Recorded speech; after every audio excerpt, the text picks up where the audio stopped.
Welcome to part 8 sa episode ni third live session na streaming ni RG Senyo na kung saan ako ang guest, Banjelo de Cristo. Ngayon po ay nasa part 8 na tayo. So again, good day and welcome to our program God of Teacher or GOT. Without further ado, continue natin. This is now part 8. Ang loob ni Soliano na pumunta sa gobyerno para iparehistro ng iglesia. See? Ang problema daw kasi sa Soliano, ano nagawa rin ito? Na pumunta sa gobyerno para i-rehistro ang iglesia. Kasalanan ba? Saan sa Biblia na pagparehistro sa aklatong Diyos o Biblia, tawag ng Katoliko, na kasalanan ang magparehistro? Yun ang tanong. Ang ibig sabihin ng kasalanan, may express na sinasabi ang Diyos at lumabag ka sa kanyang sinasabi. Yun po ang express law. Dapat pareho ng batas ng Pilipinas. Kung walang express, wala. Example, manalangin ka Maria. Okay, manalangin ka Maria. Pero may express ang Diyos, sa Diyos lang manalangin. Sa kanyang espiritu, hindi kay Maria. So, hindi pwedeng manalangin kay RG Senyo, hindi rin pwedeng manalangin sa akin, hindi rin pwedeng manalangin kay Maria. Hindi rin pwedeng manalangin sa mga apostol, sa mga propeta, at sa anghel. Hindi rin. Kasi may Espiritu Santo tayo na mas higit pa sa anghel na manahan sa atin bilang mga anak ng Diyos na ipinganak ng Diyos sa pamagitan ng kanyang espiritu. Anong kasalanan? Ang kasalanan ay paglabag sa utos ng tao, ay hindi, sa utos ng Diyos. See? 1 John 3:4. Ngayon, ang tanong ko, pag naparehistro si Soliano, kasalanan ba? Saang talata? Na kasalanan ang magparehistro sumusunod sa gobyerno? Wala din. Mahina itong ang karunungan ng mundong ito ay kabaliwan para sa Diyos. 1 Corinthians 3 verse 19. So, walang kasalanan si Soliano kasi sabi ng Diyos, sumunod ka. Ha? Magpasa ilalim ka sa mga hari ng mundong ito. Ang kasali doon, ang pagpailalim para magbigay ka ng tax. At maliban dyan, ito ay hindi natin ininaro or kinikitiran. We expand. Kasali doon sa gobyerno, ang utos sa gobyerno, marami ang pagparehistro sa mga sekta. More than 100. More than 100. So, ang utos sa Diyos susundin. Utos pala. Pag parehistro, hindi yung utos ng Diyos. Kalayaan ho ng tao yun. Free will ho yun para ma-establish nyo kung anong pamalakad sa inyong gobyerno ng mga tao. Yun po ang nirespeto ng Diyos, ang free will ng tao. Hindi porque nirespeto ng Diyos, banal lahat. Kahit hindi banal, basta free will mo. Basta free will mo. Halimbawa, magparehistro ka, sabi lang ng gobyerno, walang bawal sa Diyos. Walang bawal, hindi niya inuutos. Bahala kayo, basta gobyerno, kayo may batas, kayo may bansa, may legal na will na nangibabaw sa bawat bansa. Iba't iba. Iba rin sa United Kingdom. For example. Simpleng bagay yun, RJ. Move on ka na dyan. May gobyerno ang Diyos, may gobyerno ang mga tao. Yung gobyerno ng Diyos, ang gobyerno sa kanyang kaharian. Ang nagturo doon, para sa kabanalan, ay ang Espiritu Santo ng Diyos, nanahan sa kanyang sarili at nanahan din sa mga puso ng mga tao. Nanahan sa kanyang puso. Siya mismo pinahanan ng Espiritu Santo. Kung sino nanahan sa Diyos, yun din ang nanahan sa ating puso. Sino ngayon na mas dakila doon? Ang Church Magisterium? Yung Church Magisterium, kalaban yun sa gobyerno. Kalaban yun sa gobyernong Pilipino. Bakit? Ayaw na naman paristo. Siya ay Romano. Galing sa Church Magisterium. Hindi sila taga Pilipinas. Ang mga Pilipino, sinusunod mga utos sa mga Romano. Ano sila? Sila hari natin? Dito sa Pilipinas? Naintindihan mo mga hari dito? Ang katumbas, presidente ngayon. Bakit sinusuway nyo ang batas ng gobyerno at sinusunod nyo ang batas ng mga Romano? Catechist. Ito ang batas nyo. Hindi lang kaharian ng Diyos ang inyong kinakalaban, kaharian ng tao dito. Bakit? Sabi ng gobyerno, magparehisto ka. O, sabi ng Diyos, susunod yung mga tao para walang away. Yun ang banal. Susunod lang. Kahit anong gawin, basta parehisto ka. Wala namang against moral doon eh. Bullpen lang, si pipirma ka lang. Ba't gusto nyo maging kulurog? Utos ng church magisterium. Hindi isusunod ang utos ng Diyos, sumusunod sa gobyerno. Bakit? Sinasabi ba dyan magparehisto? Hindi. Ang nagsabi nun ang gobyerno, hindi church magisterium. Bakit? Sino ba susunod nyo? Kung sabi ng gobyerno na kailangan magparehisto, sumusunod ba kayo sa SEC? Securities Exchange and Commission? No. 20th century until now, kulurong pa rin kayo. Ilan bang separation of the church and the state para kayo ay magbago at marunong na kayo sumunod sa Diyos? Diwa na Satanas yan.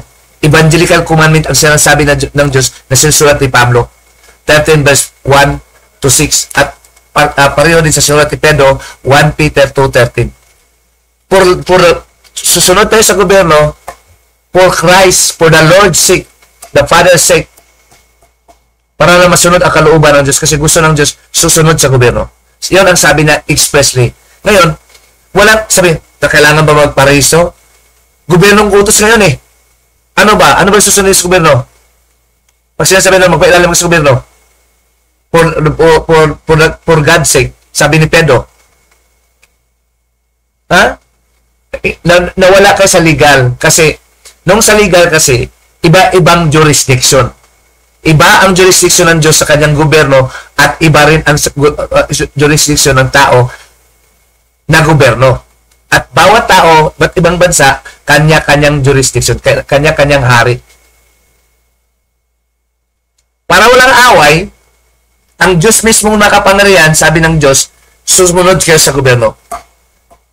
Pero kailangan unti-unti kayong aralan sa mundo ito ng aral ng Diyos para hanapin nyo ang kaharian ng Diyos. Hindi pa kasi nahanap ng gobyerno eh. Paano sila magbanal? Hindi na maging banal. Unang-una, mga presidente sa Pilipinas, walang Espiritu Santo. Walang makatindig niyan. Hindi ko nag-akusa. Alam ko kasi, ang karamihan presidente dito, ang kalang utak, katekismo. Sakramento. Hindi to ng Espiritu Santo yan. Mas dakila pa kayo. Mas dakila pa sa tao. Espiritu Santo, nanahan sa puso ng Diyos at nanahan sa ating puso. Ano yun? Ang Diyos mismo may Espiritu Santo. At tayo din may Espiritu Santo. Na sumakop sa Kristo at sa lahat ng kanyang mga anak. Again, sabi ng Diyos, utos ng Diyos. Pag gobyerno ang iyong kalaban, hindi yung kasalanan sa Diyos. Lalo na kung ang utos ng tao ng Diyos ay hindi pareho sa utos ng Diyos.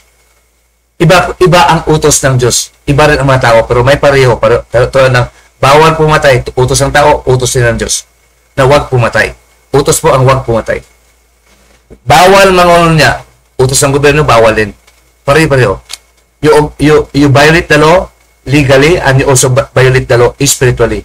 The spiritual law is that when it is violated, it is called a sin. That law is spiritual. Especially taught by the Holy Spirit in our hearts, spiritually. It is not legally. So, it is important that you have to define first sin before you judge. You judge Soriano legally. He obeyed the law to register, and the ones who registers are the founders. There is nothing you can do against it because that is a mandate you have to obey because you live in the Philippines. Nanirahan ka dito sa Pilipinas. Ano ka? Exempted? Sino nag-utos sa inyo? Ang church magisterium na hindi Katoliko ay hindi Pilipino. Para lumabag sa batas ng Pilipinas. Walang freedom of walang separation of the state and the church hanggang ngayon. Ang Katoliko, kulurong pa rin, ayaw magparehistro. Yun ang sa legal at evangelical. Ayaw nyo sumunod sa spiritual law ng Diyos. Nagkasala kayo. Makasalanan kayo, sinasadya nyo, ilang siglo na ayaw nyo sumunod sa Diyos na hindi tao. Ang sinusunod nyo, mga tao, mga demonyo, nagdumadaya sa kanila, mga church magisterium. Hanggang ngayon, aral kayo ng philosophy, ng theology, ng seminary, pero hindi kayo nakarating sa katotohanan na turo ng Espiritu Santo about sa batas, evangelical law. In 2 Timothy 3 verse 7, dyan kayo nagkamali. Ang pagkamali naman, para maintindihan nyo, dyan kayo nagkasala. Kasi ang pagkakamali kasi, tayong mga Pilipino, secularly, ginagamit din. Nagkakamali ang tao. Pero ano pagkakamali? Nagkasala ba? Alam nyo? Pwedeng nagkakamali ka na nagkasala. Pwede ka rin nagkamali na nagkasala ka. Pagkamali, hindi labag sa utos ng Diyos. May nagkamali na labag sa utos ng Diyos. Yun po ang kasalanan. May pagkakamali na hindi kasalanan. So, si Soriano, dahil bakit ganon si Soriano? Sumusunod siya sa gobyerno. Alam niya na kasalanan sa Diyos pag hindi ka sumunod. Alam niya yun. 1:3-4 of the book of John. Ang hindi sumusunod sa utos ng Diyos, nagkasala. At kung alam mo na ang tama at hindi mo ginagawa, ang tama ang pagsunod sa Diyos, hindi mo ginawa, nagkasala ka rin. Sa James o Santiago 4:17. Ano yan? Diyos ang nagturo, hindi Church Magisterium. Pati ang bansang Pilipinas, inakalikot nyo. Hindi lang ang Diyos ang iyong sinusuway, pati ang bansa dito sa Pilipinas. Bobo si Saras na nagturo sa inyo. Hindi legal, hindi rin evangelical.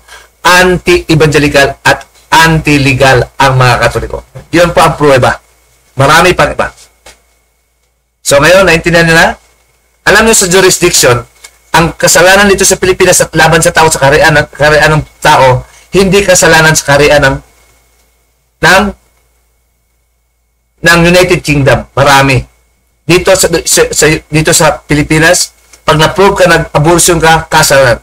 Pero doon sa labas, pag nag-prove ka na-abortion ka, hindi kasalanan. Rights nila yon. Mga halimbawa lang yon. Karapatan nila yon. At kung sinusunod mo ang batas, na against sa abortion, legal ang abortion, legal. Wala kang kasalanan sa batas ng tao. Pero sa batas ng Diyos, bawal ang mga bata, mga inborn, patayin. Sin yun. Sin. Tandaan nyo ha, sa discussion na ganito, about sa true church, nalito si Ardisinyo kung paano ang jurisdiction ng Diyos at saka jurisdiction ng tao. Pumayag na ang Diyos, siya pa nga nagsabi, sumunod kayo. At sabi ng Church Magisterium, hindi kayo susunod. Sabi ng Katoliko, hindi man sinasabi ng Church Magisterium, hindi nga sinasabi. Pero sa inyong gawa, doon malalaman. Sa Titus 1 verse 16 and 1 John verse 2 to 4. Chapter 2 verse 4. Diyan malaman sa ginagawa, kung ginagawa nyo ang kalooban ng Diyos, ang sinasabi ng Diyos o hindi. Sabi, magparehistro, literal. Sinasabi ni Pedro, sinasabi ni Pablo, pareho sila. Alang-alas sa Panginoon, sabi ni Pedro. Sumunod ka sa ordinansa ng mga hari. Sumunod. Kasali sa ordinansa ng mga hari na legal. Legal kasi ang mga hari. Legit, legal. Ng mga authority. Ay magparehistro. Maliban na kung ang mga Katolikos, ang mga Church Magisterium, huwag magparehistro. Hindi yan batas. Kayo ang mga rebelde. Tinuturuan kayo ng Church Magisterium maging rebelde. Ang Diyos pumayag, bakit kayo hindi? Anti-evangelical kayo. Pareho kayo ni Saras, anti-evangelical. Kinakalaban niya ang Ebanghelyo. 2 Corinthians 4 verse 4. Naunawaan niyo, kapatid? May demonyo dito sa Pilipinas. Isa na, si Ardisinyo. Kinakalaban niya ang kalooban ng Diyos. Ayaw niya sumunod sa batas ng Diyos na spiritual. Hindi siya sumunod sa utos ng Espiritu Santo na nahandin sa Diyos. Diyos ang pinahalaan ng Espiritu Santo at nanahandin sa atin mga anak ng Diyos. Kung Diyos pinahalaan ng Espiritu Santo, ibang klase ito. Mas dakila pa kay Kristo. 1 John 4:4. 1 John 4:4. Dakila pa sa angel at dakila pa sa tao. Matakot ka, Ardisinyo. Ang Diyos may Espiritu. Ang Espiritu nanahan sa puso mismo ng Diyos. Walang kasalanan ang Espiritu Santo, matalino. Nakalam ng lahat. Kahit puso ng tao, kahit puso ng mga anghel, alam niya, pati ang puso ni Kristo at puso ng Ama. Wala siyang hindi alam na puso. Alam niya lahat. Takot kayo sa church magisterium. Nag-aral ng theology, matalino na. Hindi yon. Mas matalino ang Diyos doon at mga propeta at mga apostol. Kahit wala silang pinag-aral at karamihan sa kanila. Maliban doon, si King Solomon at si King David, matalino. Hari ng Israel. Hindi ordinaryo. At sila din ay sumusulat. Kumikilala sa Diyos na Ama, Diyos ng mga Israel. At ngayon ay Diyos na pati mga hintil. Tayo kasali sa mga hintil na hindi mga Israelita. That is very important in the court, in law, to study the different jurisdiction. The jurisdiction of humans and the jurisdiction of God. We have different rules in every kingdom. There are different kings. And in the kingdom of God, His rule with His Holy Spirit will be done. That is the will of God. But in the kingdom of man, the rule of man must be done. But you change your law, you seek first the kingdom of God also. God knows that outside the kingdom there are many not unholy law, like the pagan law. Only the law of God in His kingdom is holy. That's why He said, seek first the kingdom of God and His righteousness. The two is indivisible. Hindi magkawala yung dalawa na yan.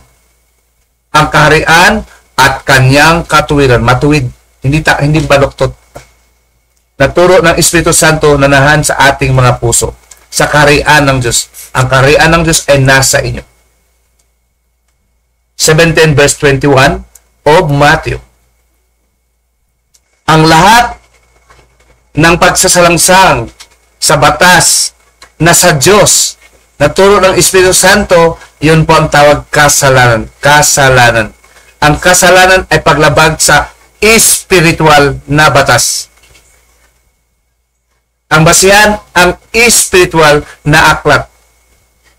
Base sa James, sa Joy Range Version, 29 verse 18 to 24.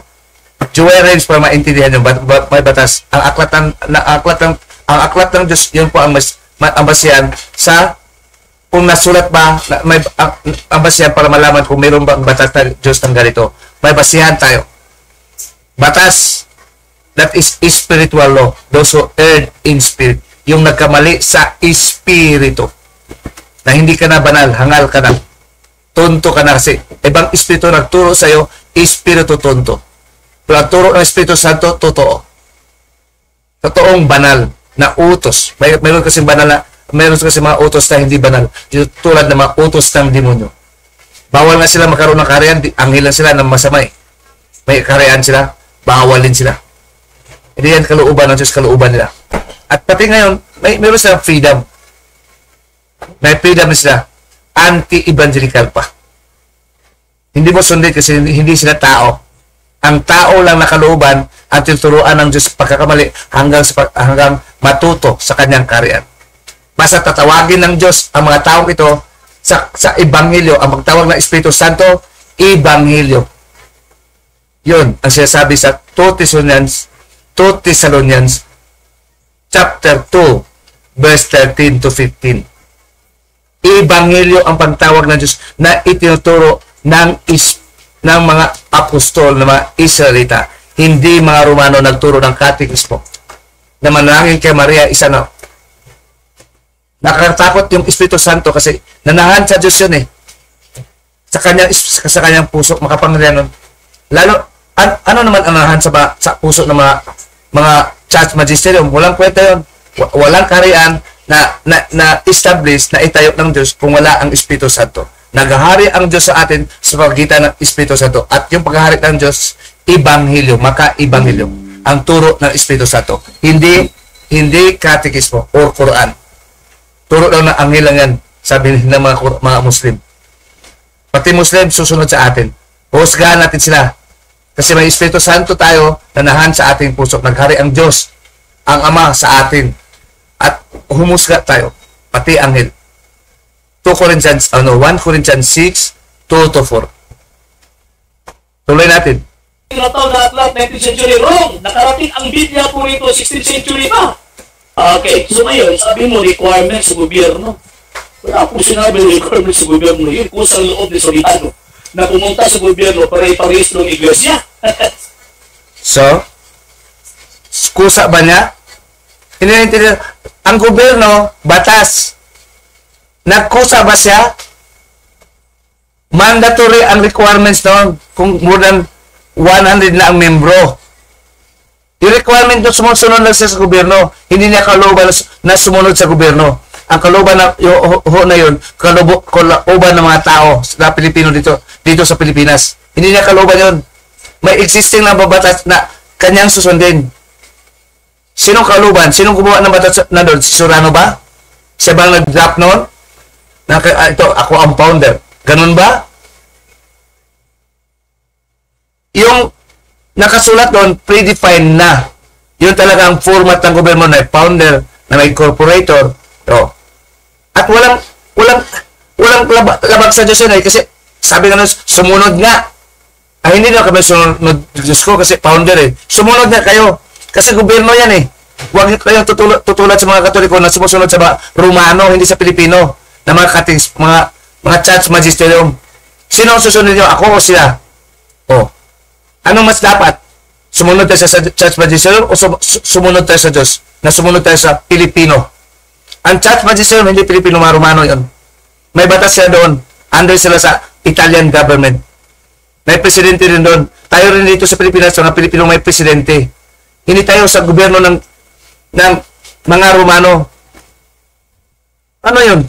Punta tayo sa mga ibang bansa na mabatas nila. Pero ngayon, sumusunod kayo sa batas nila. No religious can defeat the law of the Filipino because the law is willed by the people to be applied by all. Whether you are Protestant, you are a Catholic, or you are a Muslim. It must be obeyed by all regardless of religion. Even your priest, your bishops, but your bishop is hard-headed, anti-evangelical, and anti-legal. See, in this particular topic about registration, because that is the will of the government of the Philippines, not the will of the people, the church magisterium in Rome. No way. And we are not, the Filipinos, we are not under the law of Romans. That is just a question of why you're questioning the wisdom of the Filipino with the wisdom of the church magisterium who are not Romans, who are not Filipinos. The law is the law. The law must be obeyed. Regardless of philosophical will, it cannot contravene the law because the law is the law that you must have to follow. Otherwise, you will be punished or penalized for violating the law. You cannot question the wisdom of the law. The law is the law. That is the general will of the general people. People of the Philippines, Jando versus people of the Philippines. General will of the people enacted by the authorities represented by the Senate and the Congressman. So yun po. Iba ang batas sa Pilipinas, iba ang batas sa Romano. Kayo hindi sunod sa batas sa Pilipinas at sinusunod nyo, mga Romano utos. Sino ang utos na huwag iparehisto? Sa gobyernong batas yan, kinikilala ng Diyos yan. Sa batas sa Angel, ayaw ng Diyos maniwala ka sa mga Angel. Nanlalabag sa Kanya. Sa batas ng Pilipino, okay kasi mga tao kasi ang tinuturuan ng Diyos. Mula sa walang pagkaalam, papunta sa pagkaalam sa Kanyang kaharian. Hindi pirsahan ang Diyos, katulad ng Katoliko, na pag hindi ka naniwala sa aming reliyon, patayin ka. Ang Diyos hindi ganun. Banal ang Diyos, hayaan mo sila sa kaharian ng Diyos, hayaan sumunod kayo para walang gulo. Dahil naparehisto, o ngayon, anong sabi na sumunod kayo sa gobyerno? Ang pagparehisto, alinsunod sa pagtupad sa kalooban ng Diyos na hindi tao katulad ng church magisterium taga Roma. Ang batas ng Pilipino, hindi nyo susunod na matigas ang ulo nyo. Bakit? At anti-evangelyo kayo, ayaw naman niwala sa Diyos ang turo ng Espiritu Santo nanahan pa mismo sa puso ng Diyos at nanahan din sa anak. Alalahanin nyo, may Espiritu ng Diyos. Bakit kayo naniwala sa Espiritu ng tao? Kailan nyo nangyari? Yan ang influensya ng Katoliko sa mga Pilipino, mga Romano katulad ni RJ. Batas ng Diyos at batas ng tao, may jurisdiction. Galang nyo ang batas ng tao. Yun ang sabi ng Diyos. Pero wala siya sabi, galang nyo ang mga batas ng demonyo. May batas din sila. Nagturo pa nga. Bilanggit ko ng talata. Ngayon, kaya ngayon, mga Katoliko, akala nyo marunong kayo. Sabi ng Diyos, ang karunungan ng mundo ito ay kabaliwan sa Kanya. 1 Corinthians 3 verse 19. Kabaliwan. Bakit? Ayaw nyo maniwala sa totoong Espiritu Santo. Ang Espiritu nyo, tonto. Nanahan sa inyo, tonto. That is objective reality na kaya natin patunayan sa Ebanghelyo. Wala namang paghukom na banal eh. Walang paghukom na banal na matuwid. Ebanghelyo lang ng Diyos. Ang kasalanan, pwede ka magkasala sa tao. Pero ang kasalanan sa Diyos ay ang mali pa. Ang mali ng tao, hindi lahat ng mali ng tao ay kasalanan. Ang mali ng tao na kasalanan sa Diyos, yun po ang paglabag sa utos na itututos ng Espiritu Santo, hindi itututos ng mga anghel at ng mga tao. Walang mapagturo nun. Ang Espiritu Santo ang mag-interpret, magpaliwanag sa iyo, hindi tao, hindi anghel. Kaya may kaharian ng Diyos, sino magpaliwanag? Ang hari, pamagitan ng kanyang Espiritu Santo. Nanahan sa inyong puso, sabi ni Kristo, yun po ang Espiritu. Na sinasabi, binigyan ko kayo ng Espiritu Santo sa inyong mga puso. Sa mabasa, 2 Corinthians 1 verse 13. At pati ang Espiritu ni Kristo na walang laman, na buhay din sa ating puso. Nilagay rin sa ating puso na para maging banal, para maging matuwid. Sa Galatians 4 verse 6. So, ang Espiritu Santo at ang si Kristo nanahan sa puso, yung ipinanganak ng Diyos kanyang Espiritu, at tinawag tayo sa Ebanghelyo. Ang Espiritu, ang Diyos tumatawag sa Espiritu sa Ebanghelyo na itinuturo sa puso ng mga apostol na ating mababasa ngayon. Na tinuturuan din ng isang Espiritu noong unang panahon at hanggang ngayon, itinuturo din sa atin. Palagi yung Espiritu Santo nanahan sa atin. Oh. Jurisdiction, adi sa inyo. Pag nag-aral ka ng batas, hindi na tayo sa debate. Ha? Tawa-tawa lang siya kaya hindi mo ribat sa akin. Tuloy.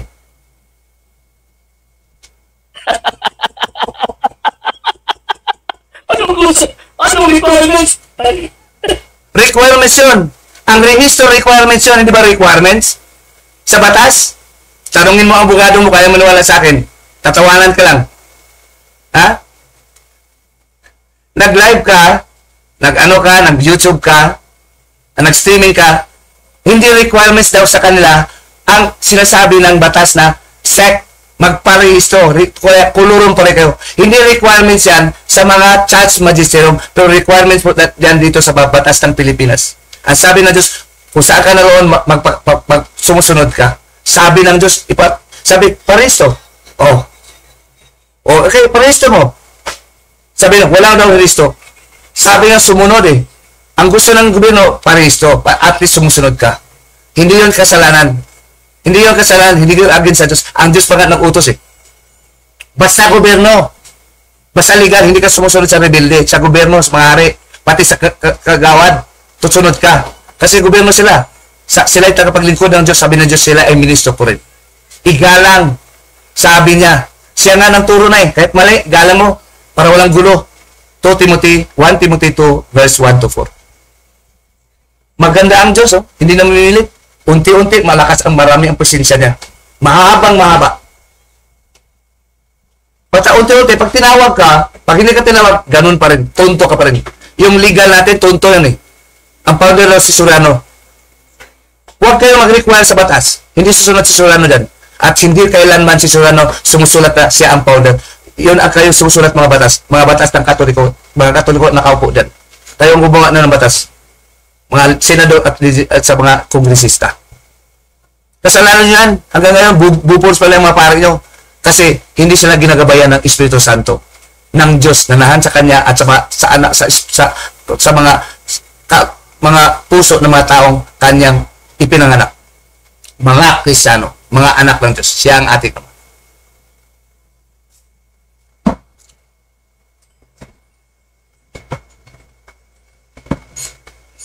Tuloy. Ayan, sabi mo, nakarating na taon na lahat 19th century. Wrong. Nakarating ang Biblia po rito 16th century pa. Wrong. Hindi pa 16th century. Bakit? Kung alam mo lang ang history ng sa Wikipedia, history ng King James at saka William Tyndale at saka yung Jewish Catholic version, walang Bibliang authorized noon sa buong bansa. Walang Pilipino ngayon magbasa ng anong aklat yun. Pati si Rizal nakabasa ng aklat dito sa Pilipinas, sa Biblia nito sa Pilipinas. 19th century, 18th century to 19th century. Doon sa labas lang, bumalik si Rizal dito, matalino. Sabi ni Rizal, there is a slightest mention of purgatory sa English version ng New Limited Henry, page 72. Huwag ko kayong dayain, adjisin nyo. Ako'y mahilig sa ebidensya na legal. Magsalita ka na walang ebidensya, walang kwenta noon sa amin. Kahit ano pag-convince mo sa amin, kung hindi walang ebidensya, wala. At kailangan reasonably din. Maliban sila reasonable. Hindi ko lang ang basihan eh. Hindi ka reasonable. Ang gusto lang na gusto lang papa nyo sa Roma na hindi sumusunod sa batas ng Pilipinas, ano sila? Exempted sa batas? The law is made by the Filipino people to be applied equally. Yun ang batas. Mga rebelde kayo. Ayaw mo pa sumunod sa Diyos, hindi pa kayo sumunod sa tao. Ngayon ba ang influensya nyo dito sa Katoliko? Gawin nyo matigas ang ulo ang mga Pilipino? Sumunod sa inyo at hindi sumunod sa batas? Hindi ba requirements yun? Bakit may sect? Legal requirements yun. Hindi pinisulkan. At hindi kayo mamabatas. Hindi kayo legislative. Ordinaryong tao lang kayo sa mata ng batas. Kapareho natin. Kapareho ko. Sa panahon ni Fernando Magallanes, history mo kulang eh. Number 3, nakita na siya yan. Si Magallanes na nagdala ng Biblia. Ano ang dala nila dito? Puro misa-misa lang. Ang doktrina Kristiyana, ngayon ay katekismo, misa lang ay tuturo sa mga pare nyo. Babasa ng 3 talata sa Gospel of Luke, Mark, John, at Matthew. Yun lang. How about the Gospel of Paul? Gospel of Jude at saka James. Hindi ba nakasulat? Ang lahat ng mga apostol, tagapangaral ng Ebanghelyo. Kasi ang Espiritu Santo ng Diyos, mangangaral din ng Ebanghelyo. Magkasala ka kung hindi mo sinusunod yun. Kaya na isinusulat ng mga propeta at mga apostol. Baliwala sa Katoliko ang sulat, ang mga turo ng Espiritu Santo sa mga puso ng mga apostol. Binabasa natin ngayon. Tuloy natin. Ano yung mga tinatawag na Biblia? Before, suryado nandyan na yung Biblia. Ikinurong ni Plasket. Nandyan na yung Biblia, pero hindi 15th century. Dumating sa Magellan nila, wala nga. Pangliligaw naman RJ Sinyo. Para bang nagpag-usap ng grade 1. Ha? Lokohin mo na lahat. Huwag lang si Bandilo at Espiritu Santo. Hindi mo ilusot yan pa sa legal nyo. Pagharap lang tayo kung ganon. Panluluko yan. Kasinungaling ka, hindi ka totoo, mangangaral. Kadiwa ka ng demonyo. Anti-evangelical. Sa Ebanghelyo, tinuturo natin sumunod sa gobyerno. At ang freedom ng gobyerno, magparehistro. Yun po ang utos ng gobyerno. Nirespeto ng Diyos. May iba rin ang utos ng Diyos sa loob ng karyan. Kaya sabi na, saliksikin nyo ang aking karyan at ang aking katuwiran. Para maging matuwid ka sa 6 ng 33 ng Matthew. Anong klase? Hindi ka paliwanag, nagugulo ka lang. Sinasakyan lang kita kasi maraming viewers na maaari mong mailigaw, non-biblical readers. Dapat ang mga viewers mo, RJ Senyo, tuturuan mo sila sana silang magbasa ng aklat ng Biblia. Yun ang magandang banal. Ayun pa yung kalooban ng Diyos na basahin ang kanyang aklat. Banal o yun. Sabi ng Espiritu Santo kay Isaiah, hula po niya. Ang ngayon tayo nakakita, basahin natin. Huwag tayong manawala sa mga pare. Katekismo ang aral ng mga sakramento. Hindi nababasa kahit sila nababasa, katekis din sila. Kasi pati sila tigas ang ulo niya, ayaw rin sumunod sa batas. Ang gusto lang sundin ang mga Romano. Ang batas natin Pilipino, hindi ka sa Romano. Ano sila? No religious is above the law. That is the law of the Philippines. That's why there is a separation of the state and the church. That is the will of the people. Kaya gobyerno kaya tao, will of the people. Democracy, rule of the people, not the rule of the church magisterium of the Philippines. Kaya nga, the law, Jando versus people of the Philippines. Hindi, the law versus church magisterium. Sila ba ang author ng batas natin dito sa Pilipinas? Kayo hindi sumunod sa Diyos at hindi sinusunod ang ang will or batas ng tao. Sabi nga ng Diyos, ang karunungan ng mundo ito ay kabaliwan. Kabaliw talaga. Sabi ng Diyos, iba-iba siyan. Hindi lang ako nang maratan. At nakita niyo pa sa live namin. Chris, di ba? Ang sinusunod ni Soriano, yung turo ni Nicolas Perez. So, paano naman sabi na, sinunod ko Soriano kasi Hindi kay Nicolas Perez ang turo ni Soriano. Kasi may 1 minute pa minute kami kasi. Hindi siya nagturo kay Soriano. Nagturo siya sa Soriano noong unang panahon. Pero maraming turo iniba ni Soriano. Nakita ko yun. Marami siyang turo. Sa panalangin, o anong forma ng panalangin, ganon. Marami pang iba. Patuloy kasi nangaral ang Espiritu Santo sa loob sa puso ng tao. The wisdom of God is unsearchable. Hindi marulok ang karunungan ng Diyos. But dapat mo unawain, may basihan lahat. Sa 11:33 of the Book of Rome. Hindi yon, hindi totoo yon. Kaya nga nag-iba siya ng organization eh. Kasi, pati ngayon, kahit sa Sunan, may organization na siya na buo na, mag-iba-iba ang aral. Kasi karunungan, hindi lahat overnight ibigay ng Diyos sa iyo. Kaya unsearchable eh. Pag unsearchable, hindi mo marulok lahat ang karunungan ng Diyos. Maghintay ka kung kailan ituro sa iyo ng Espiritu Santo ang karunungan ng Diyos. Ngayon, kasali ito. Na huwag kang makialam sa gobyerno. Gobyerno ang pag-usapan, gobyerno ang pinag-usapan natin. Ang pag-usapan ng kaharian ng Diyos, ang drive mo, pumunta ka sa gobyerno. Ang sabi ng Diyos, igalang ang gobyerno, igalang ang hari. Ang Diyos ano to? At kayo, gumagalang ba kayo sa hari? Nagparehisto ba kayo? Hindi. Kulurum pa rin kayo. RCC. Roman Catholic Kulurum. Hindi kayo matawag na church. Hindi kayo qualified. Bakit? Ang church, yun ang mga tao, individual na pinahanan ng Espiritu Santo ang kanilang mga puso. May talata pa rin, banggit ko na sa part 1 nito. At yung church, ang turo, tinatawag ng Diyos sa pamagitan ng Ebanghelyo. Kayo ay katekismo. Never kayong church. Pulurum na kayo. Yun ang tamang evangelical meaning of the church. Huwag kayong mag-consult sa ordinary dictionary. Evangelical. Kasi evangelical ang kagustuhan ng Diyos. Walang nagsabi na i-consulta nyo sa dictionary kung ang Diyos ay may definition. Express yan, hindi silent. Sinasabi ng Diyos sa buong-buo. Na klaro-klaro. Hindi sa silent.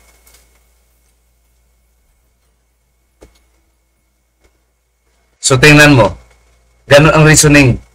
Hindi tayo sumunod sa gobyerno. Ang influensya niya, influensya sa Katoliko, hindi sumunod sa gobyerno. Hindi magparehisto. Saan sa batas na huwag iparehisto ang Katoliko?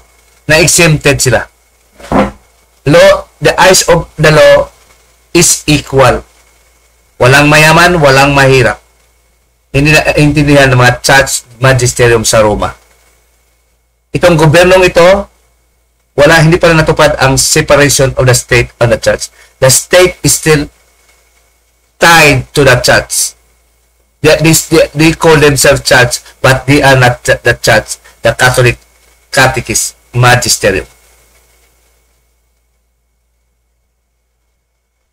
Kung yung Biblia, hindi tinuro po noon, mali. Hindi talaga itinuro ang Biblia noon. Kung may Biblia sana, wala na silang katekismo. Bakit ngayon nagdebate? Kasi may Biblia na. Pang 19th century. Haka-haka lang yun. Sino nakabasa ng Biblia nung unang panahon? Kailan itinuturo ang Biblia ang buo, ang Biblia na binabasa ng Katoliko sa ang misa? Ang tradisyon nyo, walang Biblia, kaya nga may katekismo kayo eh. Magkalaban, palagay mo ba? Ang turo nyo pa, kami ang matatalino, mga church magisterium. Ibig sabihin, bubo ang mga Katoliko. Kaya dapat kayo makinig sa amin kasi kami lang na simbahan nag-interpreta para sa inyo. Kayo lahat, mga Pilipino at hindi Pilipino, bubo, katulad ni Aji Sinyo. Hindi matanggap yun. Hindi yun ang kalooban ng Diyos na bubo ka. Ang Espiritu Santo sa iyo, ang Espiritu Santo ng Diyos, ang magpapatalino sa iyo, magturo ng karunungan. Ephesians 1:17. Hindi mga tao, hindi mga anghel. Kaya nga naghari ang Diyos sa atin. Sino magturo? Ang Ama natin mismo. Ang Diyos mismo, kaya naghari nga siya. Siya naghari sa ating puso, ba't naghari pa mga church magisterium na hindi naman makapaghari sa ating puso? Pati mga anghel, hindi sila makapaghari sa ating puso. Siguro nakuha nyo na ang punto ko. Kung anong anong gusto kong ipunto sa inyo? About the jurisdiction, ang ibig sabihin ng kasalanan at sa pagkakaiba sa mali laban sa kasalanan. Iba ang kasalanan ang paglabag sa kautusan ng Espiritu Santo na sa ating puso at nasa puso ng Diyos.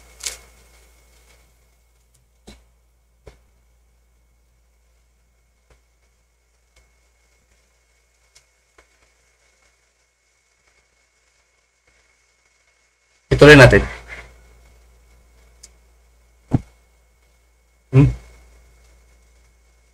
Mali ka! So saan po talata yun? Sa banal na kasulatan, iulit ko po.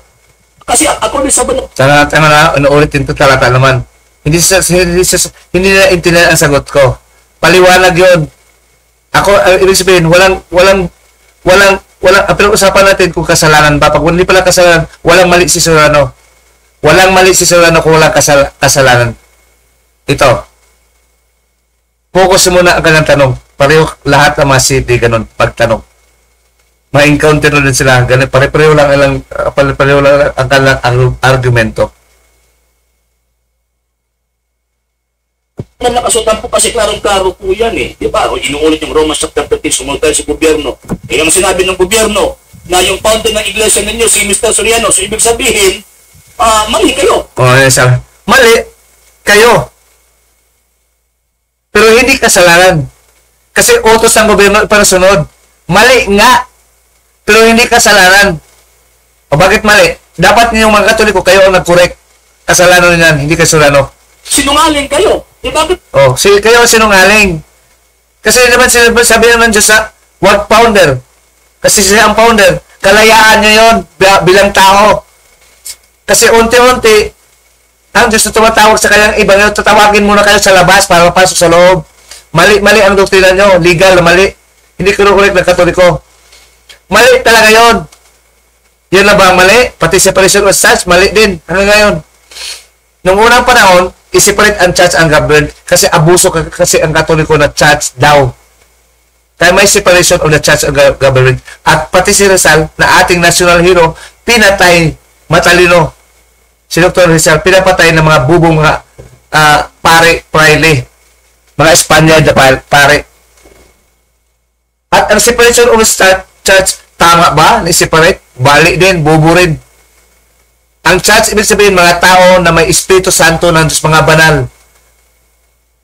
Hindi pwede mga demonyo dito ang gobyerno. Kailangan ang church ngayon, lalo na magturo sa mga ilaw nga ang church, ilaw ng, ang ama ang ilaw ng tahanan. Mga anak na mga ilaw. See? James 1:15 or Santiago 1:19. Walang issue, RJ. Iba ang kaharian ng Diyos, iba ang gobyerno ng Diyos, at hindi ka pananahan sa gobyerno ng Diyos. Wala pa siyang puso ang aral ng Diyos. Hindi ka pa hatulan ng Diyos kasi hindi mo pa alam. At ngayon may Biblia na, kailangan mo bumasa at hindi mo binabasa, saliksikin pa at hindi mo saliksik, sayang ang Biblia sa'yo. Sayang lang ang utos ng Diyos sa'yo. Hindi mo pinakinggan. Para kang demonyo. Sabi ni Kristo sa 43 to 47 of the book of John 8. At una sa lahat, hindi naman kayo sakop sa kaharian ng Diyos. Kasi kayo ay katekismo, hindi ebanghelyo. Ang kaharian ng Diyos, evangelical, the gospel of the kingdom of God, 1:14 of Marcos. Anong pakinyo doon? Para ba kayo may Espiritu Santo? Alam niyo ba ang Espiritu Santo ang turo? Katekismo, hindi katekismo. Ebanghelyo, hindi katekismo. Siya ang sinusunod. Ang Diyos naghari sa pamagitan niya. Na nandyan sa atin, puso. 2 Corinthians 1:22. Sa ating puso, ang tamang translation, totoohan, Joel Reims and Catholic version. Sa iba, mali. From Greek, tama yan. Hindi kayo maligaw. At ang batas sa inyong susunod, yung batas ng mga Romano. Hindi batas ng Pilipinas. Kaya hanggang ngayon, walang kwenta ang security exchange sa inyo magparehistro ang lahat ng relihiyon. Kulurum kayo. Anti-gobyerno kayo. sa kanyang punto, especially, an anti-evangelical kayo. Sa labas, matigas ang ulo nyo. Kaya hindi kayo makapasok sa loob. At never, turo ng Espiritu Santo na si Soriano ang founder. Kaya hindi kami naniniwala. Requirement lang sa tao. Batas kasi requirements of the law. Requirements. Bago pa isinsilang si Soriano, ganun na talaga ang batas. Lahat ng mga nagpa-recognize sa nagparehistro sa relihiyon sa Pilipinas, sa bansang Pilipinas may batas, parehistro, mga puro lahat ang naglita ang mga gobyerno, mga congressman at saka mga senado. Sila ang gumawa ng batas na founder. Maniwala ba kami? Ibang jurisdiction yan. Jurisdiction ng tao yan. Ang Diyos pang nag-utos pa na kailangan sundin. Walang problema ka para hindi mag-away. Pagkalaban mo ang gobyerno, pupulutin ka sa kangkungan. Maraming police, law enforcement ang huhuli sa'yo. Hindi lang na-realize ang gobyerno ngayon na kayo pala mga Katoliko, hindi pala kayo sumusunod sa gobyerno at sa Diyos. Anti-evangelical kayo at ang evangelical ang utos ng Diyos. Pag hindi mo susunod, kasalanan. Intentional pa. Walang kapatawaran dito sa mundong ito at sa darating. Ang nagkasala ng turo ng Espiritu Santo sa puso ng mga anak ng Diyos. Sa 12:30 to 31 of Matthew. Mayroong mali dyan sa gobyerno, napakaraming mali. Lalo na ito, ang babae ang may karapatan sa bata hanggang 7 years old. Ang bata sa kanya munang ina. Yun po ang batas ng gobyerno. Pero mali po sa kaharian ng Diyos na yun ang iyong i-practice. Pero pinahintulutan ng Diyos sa labas, kaya tatawagin kayo sa Ebanghelyo na toro sa kanyang kaharian. Tatawagin kayo sa Ebanghelyo na sinasabi ko ng talata kanina. Ngayon, yung bata, talagang sa lalaki yun. Yun ang banal na kagustuhan ng Diyos. At turo ng banal na espiritu sa kanyang kaharian. Doon mo makikita ang kagandahan ng kaharian at ng Diyos at sa labas ng kaharian, napakagulo. Napakapangit sa labas ng kaharian. Bakit? Sa Ephesians 5, verse 22 to 24, ang babae sumusunod sa kagustuhan ng lalaki in all, in everything. Sa Jewish version at saka sa King James version. Yun ang gusto ng Diyos. Pag ang babae ang masunod, legally, sa kaharian ng Diyos, hindi yun pwede. Hindi yun, legal pa. Hindi pwede ang ating legal, ang ating batas, mangibabaw sa batas ng Diyos. Ang pag nasumunod ka sa batas, at kung kalaban ka sa batas ng Diyos, na alam mo pala, kasalanan. Pag binabiolate mo, nilalabag mo ang batas ng Diyos na may alam ka, walang kapatawan mula sa panahong ito at saka sa darating. Sa Hebreo 10 verse 26. At dapat mo ngayon malalaman ang utos ng Diyos kasi sinasabi na niya at may aklat na hindi ka excuse. Lalo na sinasabi, read. Search my book and read. That is a commandment. Sa batas naman natin, that is based on Isaiah 34 verse 16 at saka sa Matthew 6 verse 33. Saliksikin niyo muna ang kaharian ng Diyos. At dalawa, ang katuwiran niya. Ang katuwiran niya, mas matuwid na ang lalaki mag-control. Susunod ng mga babae. Ang matuwid para sa babae, sabi ng Espiritu ng Santo ng Diyos na nakaalam sa Espiritu ng tao at saka sa anghel at higit pa kay Hesus Kristo 1 John 4 verse 4 ang sabi ng Espiritu ang babae magpasakop sa lalaki. Pag gusto ng lalaki sa kanya ang anak, talagang sa kanya, legally speaking at evangelically speaking, sa kanya. Pero case to case basis, panalangin ko muna sa Diyos, ano to, ako lalaki, ako masunod. Pagpupunta ang anak ko sa akin, wala pala akong trabaho, yan, problema yon. Kaya kailangan mo yung diskusyon, wala pa akong tabangan, sa kanan na, pabalikan kita. Panalangin tayo sa Diyos. Pag ikaw ang malaki na, at ako may posisyon na, makapagtrabaho na ako, babalikan kita. Alam ng Diyos ano yung puso. Ipinakita ko lang ang kaharian ng labas at sa loob. Kaya nga, tatawagin. Tatawagin ng Diyos ang nasa labas na hindi alam ang totoo. Mga tao tatawagin, hindi anghel na mga demonyo. May kaharian din sila. Matthew 12 verse 26. Pag natawag ka, ang Espiritu Santo, hindi ka na toxic sa Espiritu Santo, pareho na kayo. Siya ang nag-influensya sa iyo at naniwala naman kayo. May prayer ka, pero ang gusto mo, siya ang tinatanggap po. 1 Peter 2:16. Ang mga Katoliko naman, sa labas, may nagturo ng anti-ebanghelyo, katekismo. Iba sa ebanghelyo. Sinusunod niya. Sabi ng Diyos, itakwil mo sila. Kung hindi mo gusto, ikaw ang matakwil.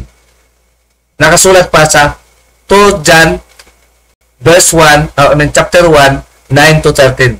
Masama sa Diyos ang nangangaral na hindi ebanghelyo. Lalo na ang katekismo na obviously anti-evangelical. Nadaya kayo.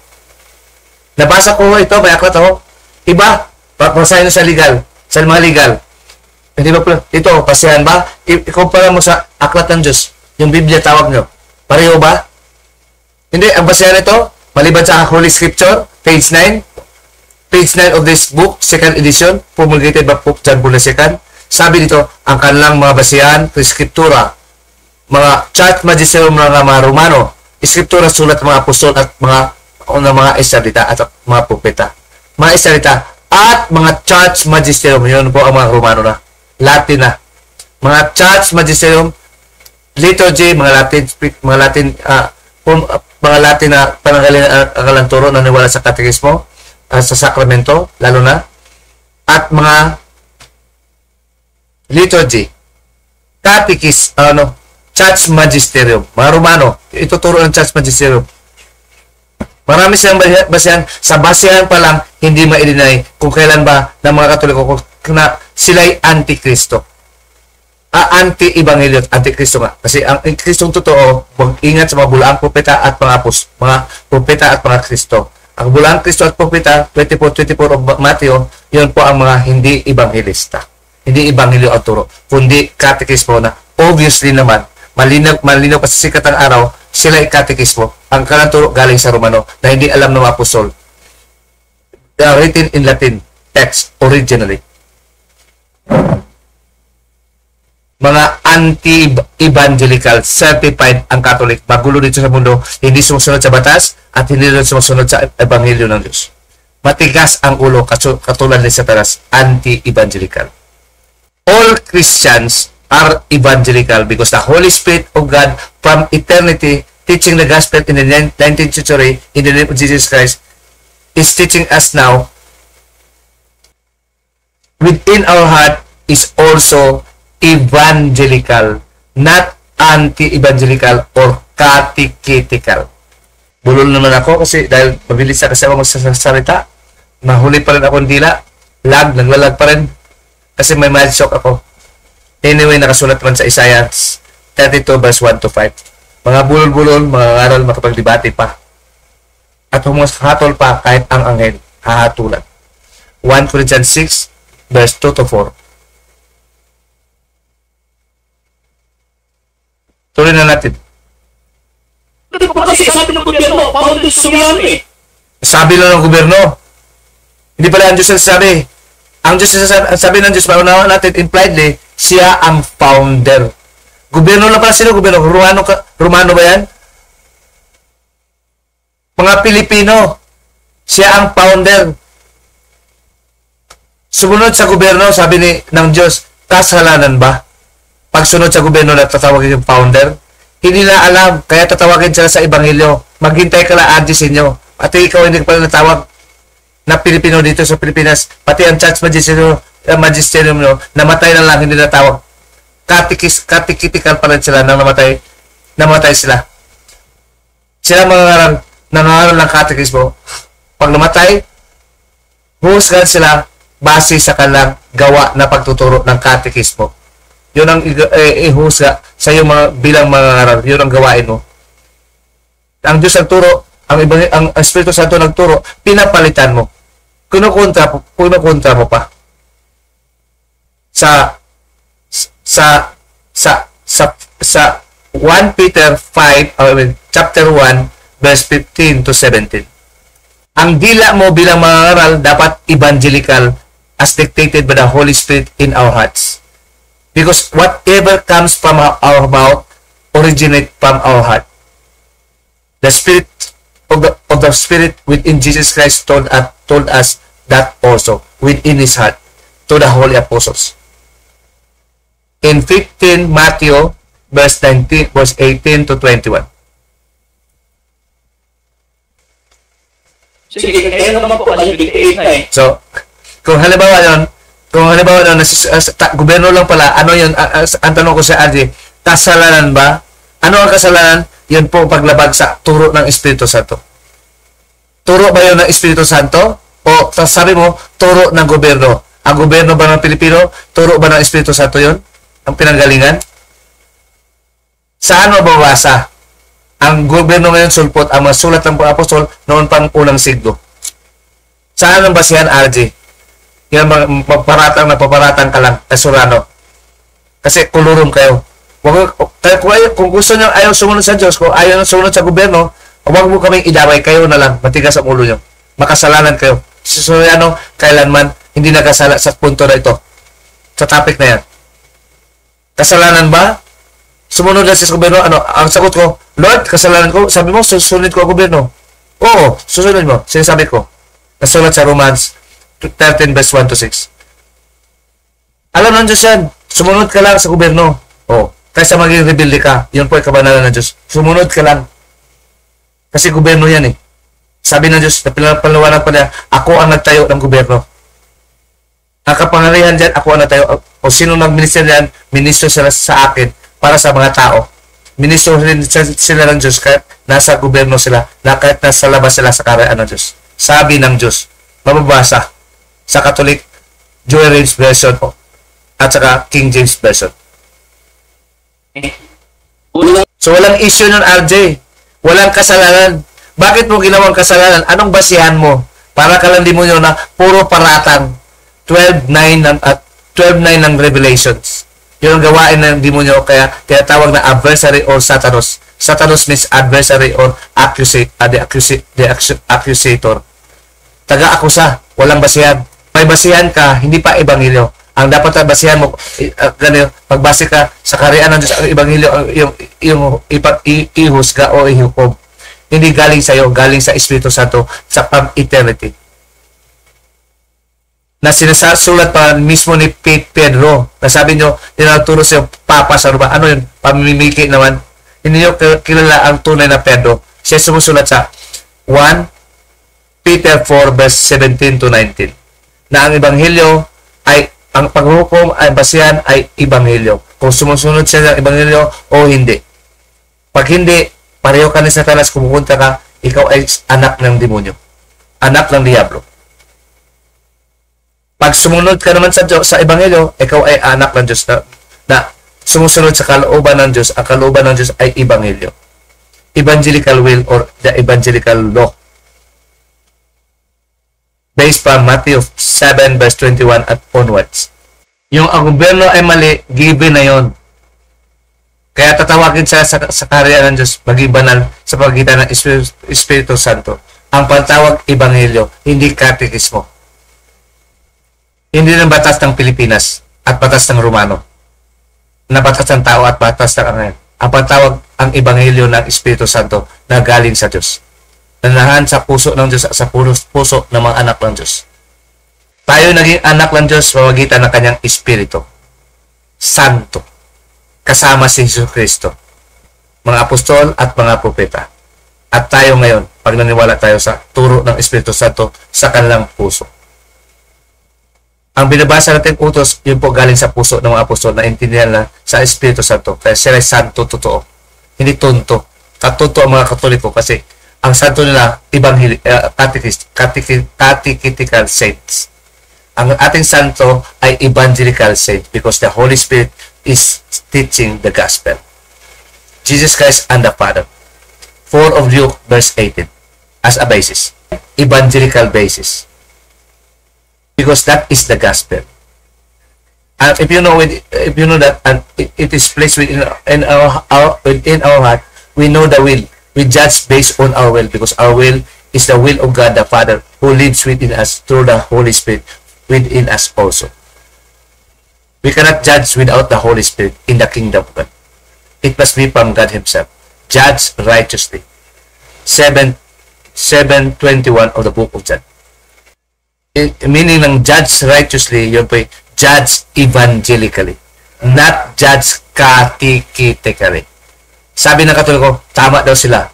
Oh, will you learn first the book of catechism? No. This is not the book guarded by the Holy Spirit. This is guarded, not even guarded because it is not even scattered, this book.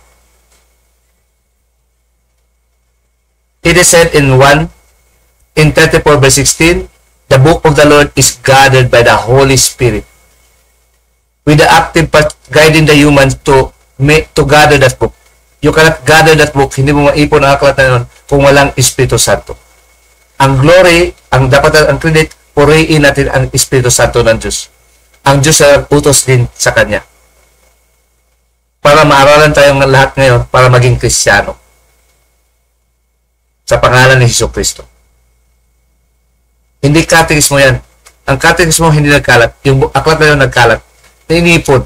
Kumpleto. Basahin. Ito, hindi to ang Espiritu Santo nag-compile na ito. Ginagabayan sila ng Espiritu Tonto. Kasi isa lang Espiritu Santo. Isa lang aklat. Yung mga sulat mga Israelita. Hindi mga Romano. Kasi sabi ni Pedro nga, ang turo ng Diyos mag-umpisa sa mga tribo ni Jacob from the Israel. Acts 20 verse 34 to 35 as our basis, evangelical basis. We judge evangelically, not catechetically, and we base evangelically, not catechetically, because that is holy. Yun lang ang banal na hukom na hatol na gagamitin natin. Para tayo mga judges, dapat may hukom, may basihan din. Maliban na isulat sa ating puso, kailangan pakita mabasa ng mga tao sa labas na may basihan, may Biblia, may aklat pala ang Diyos. Nagturo ng kanyang kalooban. Ang kalooban ng Diyos ay evangelical. Maka-ebanghelyong kalooban, hindi katekismo. Maka-katekismo. Ginawa nyo ito parang indulging sa academics itong religion eh. Ha? Parang ina-apply nyo philosophy. Ano yan? Ang Diyos kailanman hindi nagturo ng philosophy. Nagturo siya ng kanyang kalooban. Philosophy is not a study of the will of God. It is just a human wisdom. Anong masunod? Hindi na ako nasunod natin. Iba sa batas.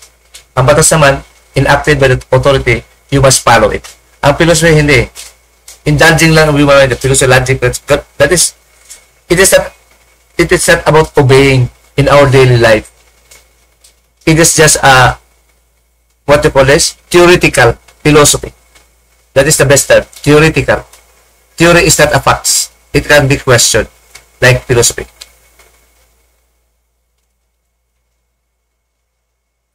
It is not absolutely a science. It is not absolutely correct. That's why we debated. We settle legally in the Philippines, and in the kingdom of God, we settle our problems, whether we are right or wrong, this is right or not, evangelically. Theoretical or hypothetical ang foundation nyo, hindi batas. Wala kayong basihan. Hypothetical judgment and theoretical judgment. Hula-hula lang. Walang hari na pinanggalingan ng inyong basihan, ng paghuhukom nyo. Kanino hukom kayo nang galing? Anong basihan nyo? Sa church magisterium, sila ba? Paniwalaan mo kami na sila may Espiritu Santo? Nakahula na yan. 1:4 verse 1 to 5 of John. Pero totoo may Espiritu Santo makinig sa mga apostol. Hindi pagkatapos ng mga apostol. Sabi ni Juan, the apostle. May talata, may basihan. Kayo wala. Evangelical. Ang apostol, evangelical. Hindi catechetical. Kayo pala ay catechetical, hindi evangelical. Pareho ng demonyo, kalaban pa. Ang demonyo ay anti-evangelical. May basihan. Binabasa ko na kanina. Ang talata. Sinasabi mo may Biblia na noong unang panahon. Noong unang panahon, pati kay sa 15th century, sinusunog sa William Tyndale, bawal. Ang tawag sa King James Version noong unang panahon, Ang ibig sabihin, sinusunod si William Tyndale noong unang panahon. Siya nagpaalam kasi sa obispo na siya mag-imprinta ng aklat. Sabi naman nila, may mali daw ang libro. Anong mali doon? May mali ba? Anong mali doon? English siya. Expert siya sa pag-translate sa Greek into English. English siya. Hindi siya Pilipino. Hindi siya Romano. English siya. Yung English kasi, hindi matutunan ng mga English people, advanced sila sa education. Advanced sila. English pa sila. At noong unang panahon, yun ang si William Tyndale, na Katoliko, sinusunog na, pinapatay na. Kasi dahil sa William Tyndale's New Testament, hindi King James Version, sabi ko King James. Hindi, mali yan. Slip of the tongue. Hindi King James. Kasi King James kasi, pagkatapos ng William Tyndale. Palagi ko siya sabi many times, maliban dito. Na King James, before si King James, si William Tyndale muna. Kaso lang dito pagkasabi ko Tyndale si King James Kaya nalito si Artisinio. Tuloy natin. authorized English version kasi hindi authorized. Bawal. Oo nga. Pagkatapos doon kay William Tyndale, si King James yun ang authorized version. Kasi hindi kasi authorized ng Katoliko. At sa Katoliko, mati si King James sinusunog. Hindi si King James sinusunog, kasi sobrang list. Hindi. Si King James, assassination attempt lang. Si hari, nung assassinate sa kanya, pinapatay ni King James. Kasi hari siya mga Romano. Ang panampalataya Romano. Sa Loyola, belong siya sa Loyola followers ng Katoliko. Pati aklat niya sinusunog. Aklat ni William Tyndale sinusunog ang New Testament sa English version. Ayaw ng Katoliko, ang gusto na Latin movie. Wala nakailila. Pati sila sa langar, noong una pa lang nila kabasa sa aklat. Hindi yan nilibat ni RJ na sarili nila kabasa na aklat. Totoo naman Sabi niya 15th century meron na daw. Nung bilang ito si Rizal, hindi nakabasa ng aklat. Wala talaga sa 15th century o sa 18th century, galing sa 15th century. Walang ganun. Maraming pupulutin niya sa ibang yan, pero hindi authoritative evidence. Kasi parte na sa ginawa ng Katoliko yan Kailangan may sapat na referensya. At hindi na kailangan yan kung sino lang nakasunod sa kalooban ng Diyos. May batas na ngayon. Ituloy natin. Sa nabasa na kat, bumalik siya, and this is to slight redemption of purgatory. Naging protestante. Kaya pinatay siya. Si Gumbosa at saka si mga paring Katoliko sa mati. Ang sinasabi, Hindi rin niribat ni RJ yan. Kasi hindi niya maribat. Yun ang facts na yun. Historical facts. may aklat ang Biblia. Panluluko yun. Walang aklat noon. Pinakli sana, manalangin kay Maria. Ay. Sabi mo na may Biblia na sa 15th century pero ipinasunog sa panahon ni William Tyndale. Wrong, mali. Ulitin ko, nasa Pilipinas. Ang isa sa'yo, doon sa Inglaterra, ginagamit ko lang Inglaterra kasi powerful nation sila. Kaya nakaroon sila ng aklat. Ang Pilipinas pa kaya, 16th century, lumating si Magellan, 1521, nagdala ng Biblia dito. Ano ka? Inaaral nyo? Katikismo ang dala nyo dito sa Pilipinas. Katikismo. Yung aklat ni King James, para rin sa unang-una sa mga Romano, sa mga English people. At para sa buong mundo. Kasi, unahin muna ang English people, parang German, nakaintindi mga German. Sa English people. Hindi pala sa whole world. Kasi walang power sa King James na magturo sa whole world. Ang patunog ni Angie Sinyo, nagturo ng Biblia ang Katoliko. Kayo ang nagsunog kay Tindil eh. Anong reason nyo? Sabi nyo, marami na mali. Anong mali? Hanggang ngayon, hindi mailitaw. Kahit si William Tindil, expert yon. Sino magpatunay na mali? Obispo Katoliko na hindi expert sa translate sa English ito, sa Greek to English, hindi galing sa Latin to English. Greek to English. Kasi nakaunawa siya ng Greek. Matalino pa. Hindi tama yung history po ninyo, Mr. Banjelo. No, tama ang history. History in this Philippines, ikukunik natin, kung wala pala sa Inglaterra na malakas sa bansa, na sinusunod pa si Tindel, lalo na sa Pilipinas na mahina na bansa, na tayo under the colony of the Spain.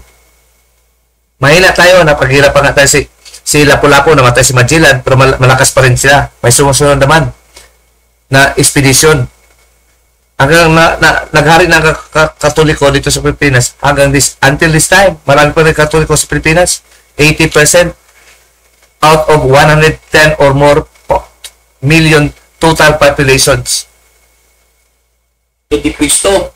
Bakit ito pinasunog? Bakit po kasi mga wrong translations po yun eh. Yes, sabi, wrong translation. Hindi mailitaw kahit kailan. Kung wrong translation, i-correct. Bakit sunugin? Hindi yung paggalang sa Diyos. Ang testamento kasi, New Testament, yun po ang turo ng Espiritu Santo. Obispo pa nagsunog. Nag-utos sa sunugin. Si Tindil kanyang aklat. Banal ba yun? Utos ba yun ng Diyos sa sunugin ang kanyang aklat? Yun po ang Ebanghelyo na ituturo ni Kristo na susulat mga apostol sa kanilang puso. Sa kanilang puso at susulat mga apostol. Turo ng Espiritu Santo na nahan sa kanila sa pamagitan sa pangalan ni Jesucristo. Acts 1, verse 1 to 2. And the King James Version 1611, according sa mga great Protestant scholars, ang King James Version has great defects, and these defects are so many and so serious. According sa kasaysayan. You believe it so? Sabi lang kasi, i-examine mo kung mali ba lahat ang King James. Totoo may mali. Pati Joel Inspiration may mali din. Walang perfectong Biblia. Kailangan mo mag-search ka. Rightly dividing the word of truth. Be accurate. 2 Timothy verse 15. 2 Timothy 2, chapter 2, verse 15. Hindi lang isang aklat. Kailangan mo basahin kasi kaya nga ngayon may kalikot-kalikot na may iba-iba na dahil wala ng original translation. Yun sinasakyan ng demonyo. Hula ni Pedro sa kanyang 2 Peter 3, verse 15 to 17. Ang turo ng Espiritu Santo bago nangyari sa kanila noong unang panahon na mabasa natin ngayon. Kaya maraming kalikot, ikaw nanalikot ka rin. Pati registration, walang registration, utos ng gobyerno, ayaw mo rin sumunod sa gobyerno, pareho katigas ang ulo ng pari nyo at church magisterium nyo. Mga anti-illegal at anti-evangelical. Mga obispo nyo, hindi totoong obispo, hindi totoong pare, kasi walang pare obispo nagtuturo ng katekismo, walang mabasa, walang kamaprogram. Ang espiritu na nasa kanila, turo ng espiritu tunto. Kayo ang mga tunto, kayo ang doktrina nyo sulpot pa, hindi mula sa walang pasimula na ilahad lang sa 19th century. Ang doktrina nyo sa Roma nang galing lang. Hindi galing sa walang hanggan ng tao na lumitaw ang mga church magisterium. Hindi galing sa Espiritu Santo na nahan sa ating puso. And even forever. Kasi sa lahat ng henerasyon, nanahan yung mga ipinanak ng Diyos ng Espiritu Santo. Hindi yung mga tao na mga anti-evangelical. Alam ng Diyos ang iyong puso, RJ. Kahit ikaw mabait, sa Diyos hindi ka mabait kasi hindi ka naniniwala sa Diyos. Ayaw mo sunod sa kanyang ebanghelyo. At hanggang ngayon, iba pa rin ang Diyos sa paniniwalaan mo. Ay, iba pa rin Kristo. Ang Kristo na katekismo. Hindi ebanghelyo. Hindi ebanghelista. Again, 4:18 of the book of Luke as our basis. We have the basis also. Because we are discussing them here to make sure that what we are discussing is from the Holy Spirit taught to the hearts of the apostles and the prophets of Israel, not from Rome. They are not even the apostles and they are not even the prophets from Israel. Bakit tinatawag ng authorized version po yun? Bakit po? Kasi yan po yung authorized version ng Church of England. Hindi kayo kasali. That is a church authorized version of the Church of England who said, who argue with you, it is for England because it is just like Germany. That is only for local. It started in England. See? Why it will go to the Philippines? It is even prohibited. In the law of England, it is authorized because the law does not extend to different nations because every nation have different kings. Senyo. And in the Philippines,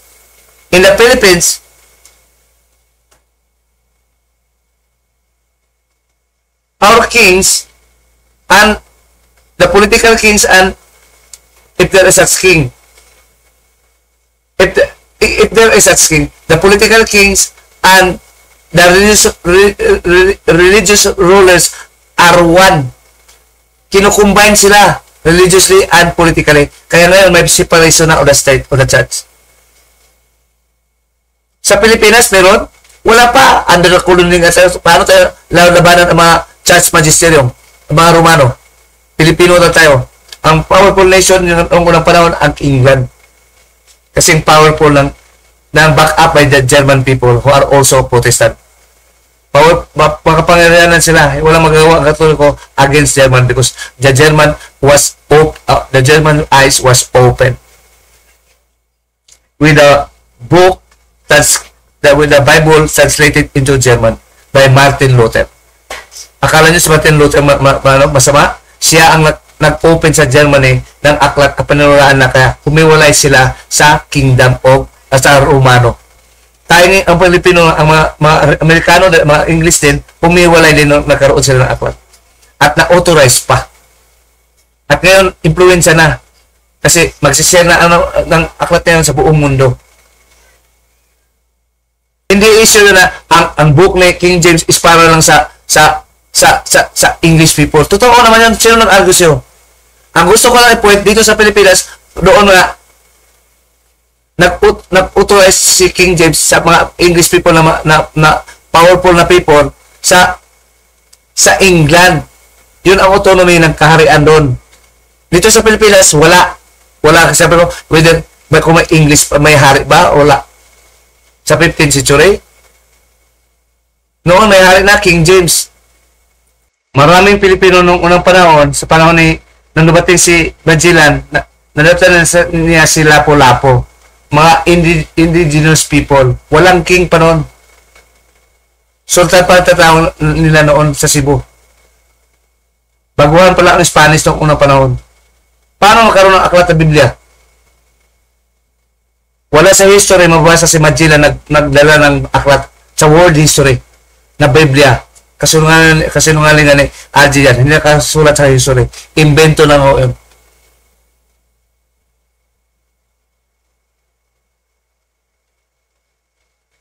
Ang nakita natin, dating Biblia, 1905, yun ang tama.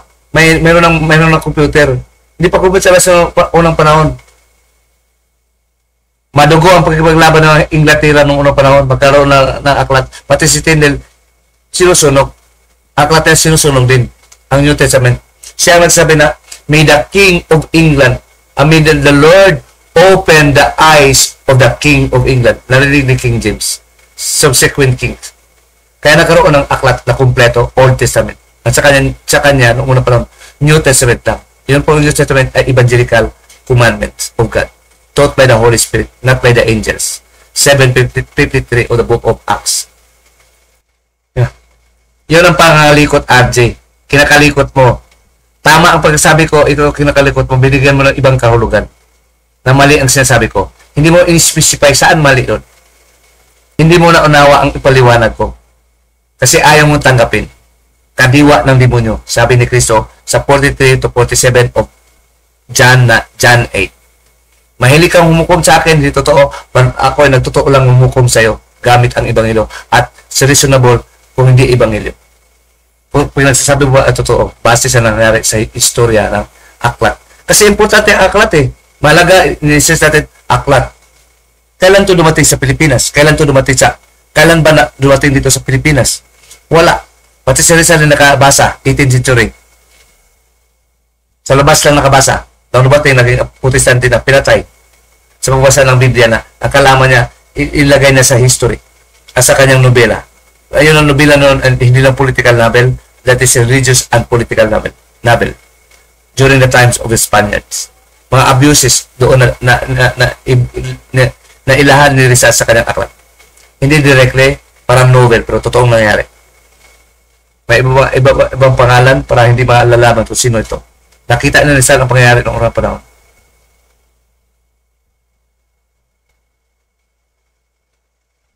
Pagkatapos, sumasali kayo. Ngayon, hindi yung 15th century at 16th century. Ano yan? Ibang logic. I'm talking about in the Philippines. Ngayon. Hindi ka makasali nung wala pa kayo sa aklat. Basta lang sabi, sayang ang panahon mo, dapat magsasalita ka na kung anong totoo. Kasalanan man ni Soriano, magparisto o kayo ang may kasalanan. Kasi utos ang Diyos magsumunod sa gobyerno, kayo ang may kasalanan. Kasi inutos ang gobyerno ng Ama mismo na sumunod at kayo hindi susunod. Anti-Holy Spirit kayo. Anti-Gospel. Taught by the Holy Spirit. Mali. Maglibat ka, totoo, para hindi ka mapulahan. Pag libatul, ikaw mapulan, lahat ng ribatan mo, puro napulahan ka. Obviously, hindi ko na maratat, makita nyo sa aking video, marinig nyo pa. Kung paano dapat siya mag-argue at paano talaga siya mag-argue. Walang siya mag-argue niya eh. Okay mag-argue, maglibat kung totoo. Sumasali kayo. Hindi kami sumali. Umiiral ba kami nung unang panahon doon kay King James sa 1621? Doon ba 1611? Doon ba kami umiral nung napabilis ang aklat na yun? Hindi mo nalaman ang time elements is essential in interpretation and in explanation na susunod ang mga batas sa legal world. Hindi sa theological world. Ang theology is cancer, sakit. Na akala nyo marunong kayo, nagpapabubo sa inyo evangelically and legally. That is a cancer. Kung Katoliko ang kaharap mong debatista, alam na may cancer sila. Sakit ng galing sa pang-impluensya ni Satanas. Magturo ng ibang doktrina, hindi evangelical, anti-evangelical doctrines. 1 Timothy 4 verse 1 to 2. Number 3, ang tanong ko lang, simple lang po eh. Anong talata po ba lang sa Biblia na meron pong kapangyarihan si Mr. Sulia to register this sect? Sinasagot ko na, paulit-ulit. Wala ka na bang tanong, RJ? Hindi ka ba nagsawa sa tanong mo? Ang dami ko na sinasabi, hindi mo rin unawaan. Pero kung ayaw ng pareso, kalayaan nyo yun. Pero kasalanan ang ginagawa nyo. Pag namatay kayo, paghukom ng Diyos agad. Either mapunta ka sa kulungan ng espiritu na walang laman, 1 Peter 3 verse 19, o mapunta ka sa altar na walang laman bilang espiritu. 6:9 of Revelations. Judgment will come after death. 9:27 of the book of Hebrew. Ang final judgment, kung mapunta ka sa Diyos at sa kanyang trono, at sa impyerno, sa dagat ng apoy, sa pagdating ni Hesus Kristo. Final judgment. Na sinasabi nyo kay Kristo, wala, tangkin na, wala kay, nilibis, yun po yung topic eh. Ikaw ang naglihis. Matagal ko lang tanong yan. Ayaw mo, kasi hindi ka makaribat sa sinasabi ko sa base sa Biblia, history, na wala talagang Biblia. Ang topic lang naman, wala sa ribat. Topic na natapos na yan, paulit-ulit ka pabalik eh. Move on. Wala ka ng rebuttal. You cannot do, there is nothing you can do against the evangelical truth. That truth is the gospel. 1:13 of the book of Ephesians and 1:5 of Colossians. There is nothing you can do against the evangelical truth, but for the evangelical truth, according to the Holy Spirit within the heart of Apostle Paul. written in 2 Corinthians 13 verse 8 as our basis again. We are not philosophizing, we are not theologizing, we are not catechizing, we are evangelizing as dictated by the Holy Spirit within our hearts. And we read the gospel also as our basis so that RJ Senyo can read if he want to search by basis. Sumunod sa gobyerno, RJ, huwag ka mapupo sa rehistro. Kasi ang rehistro, specific yan na gusto ng mga taong Pilipino. Huwag mong sundin yung catechetical church magisterium na Romano, tayo ay Pilipino. Kalayaan ng mga church magisterium na hindi sumusunod. Ang gusto ng Diyos, sumusunod ka sa utos ng gobyerno mga Pilipino. Hindi mga gobyerno ng church magisterium na Romano. Akala lang sinusunod. Ang batas ng Romano, Roman law. Hindi Pilipino. Huwag kang asa-asa na ikaw ay Pilipino, naging Romano ka na. Baka hinunawaan ang aking sinasabi. Iba ang batas ng Pilipinas. Iba ang batas na nahat ang mga church magisterium. Iba ang kanilang susunod. Huwag padala. Kasi kakalabanan mo ang Diyos pag napadala ka sa kanila. Sabi ng Diyos, sumunod sa gobyerno. Wala siyang sinabi na huwag kang sumunod RJ Senyo sa gobyerno. Mga katuloy, huwag kayong sumunod. Ang magturo noon, walang iba, ang Diablo. Si Satanas. Yun ang husga. Para malaman yung anti-evangelyo si Satanas. May versikulo pa. May basihan din. Sa 2 Corinthians 4 verse 4. Yun ang basihan. Ito si RJ nag-play ng video. Wala rin kwenta ang play niya eh. Kasi ganun talaga sasabi niya eh. Panood ko, anong mali dito sa pinaplay? Ayaw na, hindi siya nag-live. Mula noon. Ilang linggo na. Ewan ko kung anong dahilan niya. Baka nagtitraining siya. Gusto ko kasi kausapin kasi sumasagot to eh. Sports to kausap.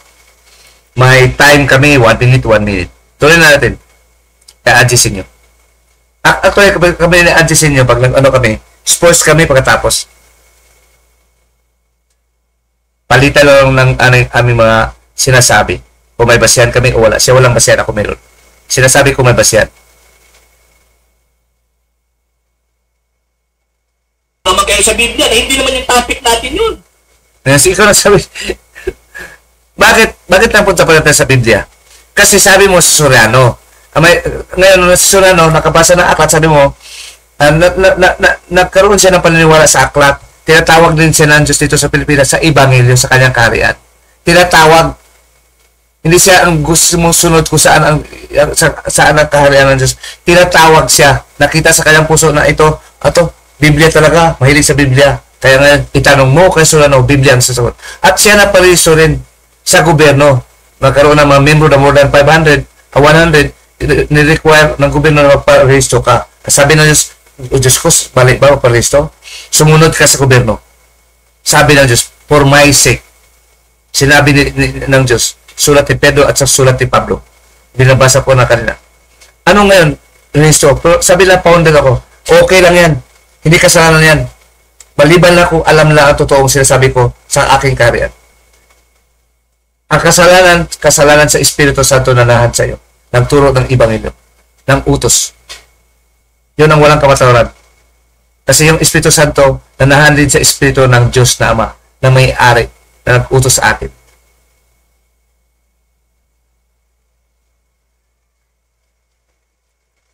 Yung sabi na sila ay founder, huwag yung intindihin yun, tatawagin ko, kaya alam namin na hindi talaga founder. Iba talaga ang jurisdiction ng Diyos at jurisdiction na tao. Sa jurisdiction ng Diyos, sabi ng Diyos, sundin mo lang ang batas. Huwag mong sirain ang batas nila. Hindi ka legislator. Hindi ka lawmaking bodies. Kung gusto mong ayusin yun, maggawa kayo ng batas. Mag-vote kayo. I-amend niyo. So, dapat kayo naka-amenda eh. Hindi magawa kasi ang nakaupo kasi mga Katoliko, mga Senado at mga Kongresista. So, sa Katoliko pala ang blame. Tanga pa rin. Bakit anong ginawa nyo? Katoliko kayo. Hindi kayo protestante. Katoliko kayo dyan. Hindi na kayo Muslim lahat. Ngayon lang si Ruben Padilla, pero walang kilalaman si Ruben Padilla sa sect na may batas na nung unang panahon na gawa ng Katoliko bago mila si Ruben Padilla. Sa registration. Wala siyang kilalaman dyan. 99% are the Catholics making the law in the Philippines, and yet Filipino Catholics do not obey it. They still obey the dictates of the Roman Church Magisterium. They are against the law. They are not obeying that God also commanded us to obey. They are anti-evangelical. They are evil in the sight of God and in our sight, with the Holy Spirit also within us. We judge them, even angels, with the mind of Christ. 1 Corinthians 2 verse 16 and 1 Corinthians 6 verse 2 to 4 as our basis. Dito, ibalik niyo sa topic, anong talata sa Biblia, kapitulo at bersikulo na sinabi ng banal na kasulatan? Sinabi ng banal na kasulatan na si Mr. Soriano may kapangyarihang magparehistro sa kanyang iglesia. Sige. He is asking that verse and the verse and the chapter. Nagtatanong siya, anong talata at bersikulo sa Biblia na hindi naman nila alam na mayroon palang. Nagtatanong siya ng wala. Para yung tao na, ma'am, ang topic natin English. Tapos nag-inchi ka. Ano ba topic natin English sa Korean? Ano ka? Chinese? You are asking question that is not biblical. Do not expect a biblical answer. You are asking question that is not evangelical. Do not expect me to answer evangelical, because who is evangelical teacher is only one, Spirit of God, who lives also with the heart of God and with the heart of man. That is very honorable. Heart of God and the heart of man. See, the Holy Spirit lives to teach us the gospel. And according to the law, we must base on their works. And Soriano's work is gospel, teaching the gospel. He didn't teach during his physical lifetime the catechism. Itanong mo kay Soriano, Biblia ang sasagot. Sa Biblia, nandun po ang Ebanghelyo. Nasulat ng mga apostol. Yun po ang mga puso ng mga apostol, tinuruan ng Espiritu Santo. Na sumusulat ng kautusan. 2 Corinthians, 2 Peter 3, verse 1 to 2, alalahanin mo ang mga salita ng mga propeta at mga utos ng Panginoon. Sa puso ni Pedro, sinasabi ng Espiritu Santo, kaya niya sinusulat ang utos. Hindi doon naman propeta, apostol at mga church magister. Ang aral ng mga apostol at propeta hindi katekismo. Ang propeta humuhula tungkol sa pagdating ng Ebanghelyo, ng kaharian ng Diyos. Ang mga apostol sumusulat sa batas ng Espiritu Santo. Nandyan sa kanilang puso din, maliban sa Ama. Acts 1 verse 1 to 2. Sa pangalan ni Jesucristo, pinili ang mga apostol. Apostol, hindi church magisterium, hindi church fathers, apostol. Israelite, not Romans. The doctrine that based on doctrines from Latin is especially this. Originally promulgated by Pope John Paul II and officially in Latin text. That is Romans. Like church magisterium. They are not our Lord in the kingdom of God. The Lord is God, and God is teaching with the Holy Spirit, more powerful than human spirit, church magisterium. He cannot even live in our hearts. He cannot establish the kingdom of God in our hearts. The one who established is God through His Holy Spirit, because they cannot command the Holy Spirit to live within us. Only God the Father. In the name of Jesus Christ, if we pray, we ask Him, His Spirit, to live within us. If hindi mo pa natanggap ang Espiritu Santo, humingi ka sa Diyos na may paniwala at magbasa ka sa kanyang banal na kautusan sa kanyang kaharian. 11:13 of the book of Job. Hindi nga po. Anong talata yun? Huwag yun na pinihis yung argumento. Banal na kasulatan ang basihan. Minuto mo. Ang banal na kasulatan sa authority ni Soriano. Ang sulat ng unang mga apostol ng unang panahon sa 20th century. Banal na kasulatan ang basihan. Ang banal na kasulatan ko sabihin ko, ang utos ang what I mean about that is banal na kasulatan na mabasa mo sa Surano inauthorize sa first century, sa 20th century, umaira sa Surano. Anong pakialam ng apostol kay Surano na sila sumusulat? Ang basehan mo lang, pati ikaw, may base sa inyong gawa. Tayo susunod sa Diablo, hindi Ebanghelyo, gawa. Siya sumusunod sa Diyos na Ebanghelyo ang turo. Katikismo ba? Ang katikismo nyo, labag sa Ebanghelyo. Hindi lang to katikismo, anti-evangelical. Against, sumasalungat sa Ebanghelyo. Ang turo ng Espiritu Santo, Ebanghelyo, hindi katikismo. Paratang yan. Sinungaling ang Espiritu Santo. Nagturo ng katikismo sa mga apostol at mga propeta. Sa utos, sa gawa mong malalaman, sabi ng dito, ako hindi ako kriminal, babait ako, mukhang anghel ako, pero gumawa ka ng pagnanakaw, ng rape ka pa. Saan ka katulad? Sa gawa mo. Kayo, ang gawa ni Solano, nagparehistro, sumunod sa Diyos. Ang gawa nyo, hindi sumunod sa Diyos.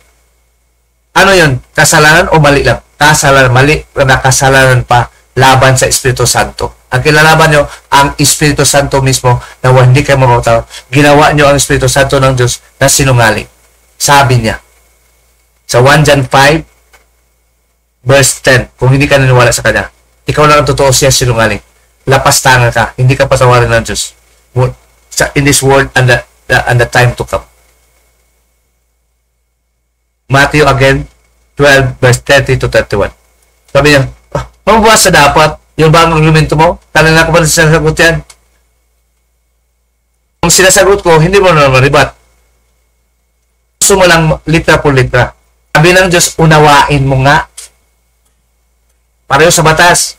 Pag hindi po litra por litra, unawain mo. Hindi mo kailangan unawain eh. Litra por litra, sumunod. Sumunod. Magpailalim sa batas. Magpaalaman sa mga hari. Mga legit. Kasi hari nga eh, hindi kriminal. Anong mali pag sumunod tayo sa king? Nasa Pilipinas tayo, exempted ba tayo? Halimbawa ako, nagkaroon ako ng grupo ngayon, kaya tawag kami ng Espiritu Santo ng Diyos, sa kanyang Ebanghelyo, nabubasa na kami. Yung pagtawag, no? Nabubasa na ka ng Biblia. Marami na kami. O, ngayon pala, i-reso pala. Sumunod pala sa gobyerno. Ano ba gobyerno ng Pilipinas? Napareso. Sa Israel, hindi. Sa Amerika, magpareso din. Sabi ng Diyos, sumunod. Bakit kayo napareso? Kasi ang gobyerno natin nag-require na papareso. Free will nila. Hindi yun baka kasalanan. Mali na hindi kasalanan na diretso sa Diyos. Kasi discretion ng gobyerno.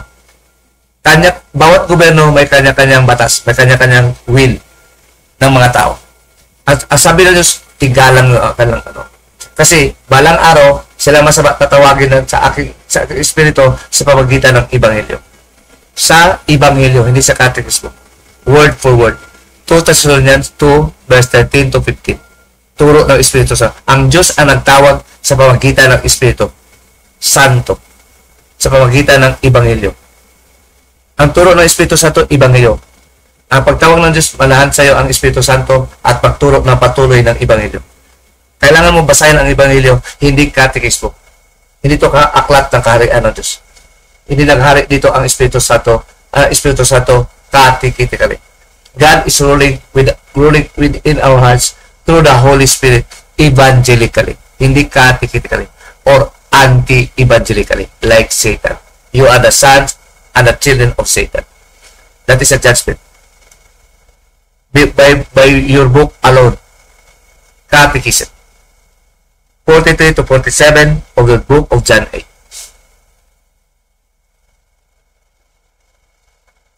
Time check, 1 hour and 39 minutes. And this is 8 parts of the third live video streaming of Adisinyo as with me as a guest. This is already third time. He is famous debater. He is veteran. But he cannot sustain legally and evangelically. What is proven by him is he is anti-evangelical and anti legal. They follow the church magisterium and the law of the Philippines and the law of God, evangelical law of God. That is a sin, unforgivable sin. Every day, your doings is about teaching and teaching, which is anti-evangelical. And you are even anti-legal, as proven in this video. As our evidence. As basis of our judgment. Evangelically and with this evidence.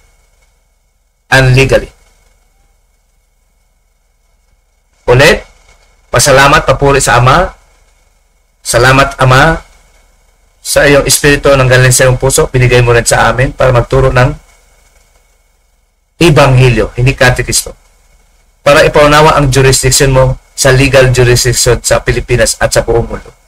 Iginagalang mo at mayroong kaharian palang magtawag na paunti-unti na sa pamagitan ng pangaral ng kanyang Ebanghelyo. At ang pagtawag pala namin sa amin, hindi pala ang tao na tumatawag sa amin, hindi pala anghel, kundi ang Espiritu Santo sa pamagitan ng pagturo sa amin sa Ebanghelyo. Kaya nagkaroon kami ng Espiritu Santo, gumagabay sa amin, naghahari ka sa amin, Ama, sa aming puso, hindi tao, hindi anghel, ikaw ang masusunod. Your will be done. God with the Holy Spirit, whose Spirit is also within our hearts, thank you.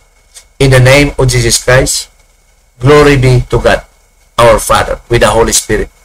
Amen. See you in the 9th part of this episode. Part 9. See you. Thank you for watching.